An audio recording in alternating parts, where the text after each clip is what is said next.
കുവൈത്തിൽ പ്രഖ്യാപിച്ച 3 മാസത്തെ പൊതുമാപ്പ് ജൂൺ 17 അവസാനിക്കും. അതേസമയം 1.2 ലക്ഷം നിയമലംഘകർ കുവൈത്തിലുണ്ടെന്നാണ് കണക്കുകൾ വ്യക്തമാക്കുന്നത്. ഇതിൽ 35,000 പേർ മാത്രമാണ് ഇതുവരെ പൊതുമാപ്പ് പ്രയോജനപ്പെടുത്തിയത്. മിഡിൽ ഈസ്റ്റ് ബ്യൂറോയുടെ റിപ്പോർട്ട്.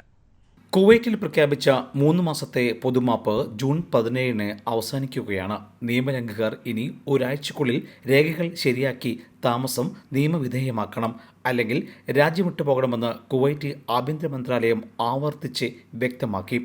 കുവൈറ്റ് അനുവദിച്ച 3 മാസത്തെ പൊതുമാപ്പ് ഇനി നീട്ടില്ലെന്നും ആഭ്യന്തര മന്ത്രാലയം അറിയിച്ചു.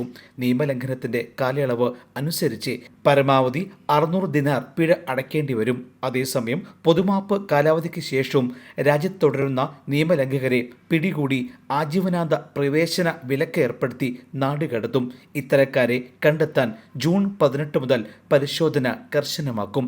അതിനാൽ സാധുതയുള്ള രേഖകൾ കൈവശമുള്ളവർ നേരിട്ട് താമസ കുടിയേറ്റ വകുപ്പിനെ സമീപിച്ച് നടപടികൾ പൂർത്തിയാക്കണം. അതേസമയം രേഖകൾ ഇല്ലാത്തവർ അതാത് രാജ്യത്തെ എംബസികളിൽ നിന്ന് ഔട്ട് പാസ് ശേഖരിച്ച് താമസ കുടിയേറ്റ വകുപ്പിൽ എത്തണം. ഇതോടെ പൊതുമാപ്പ് വഴി ശിക്ഷ കൂടാതെ രാജ്യം വിടുകയോ പിഴയടച്ച് താമസം നിയമവിധേയമാക്കുകയോ ചെയ്യാനാകും. സാമ്പത്തിക കുറ്റകൃത്യങ്ങളിൽ ശിക്ഷിക്കപ്പെട്ട് യാത്രാവിലക്ക് നേരിടുന്നവർ കേസ് അവസാനിപ്പിക്കണം.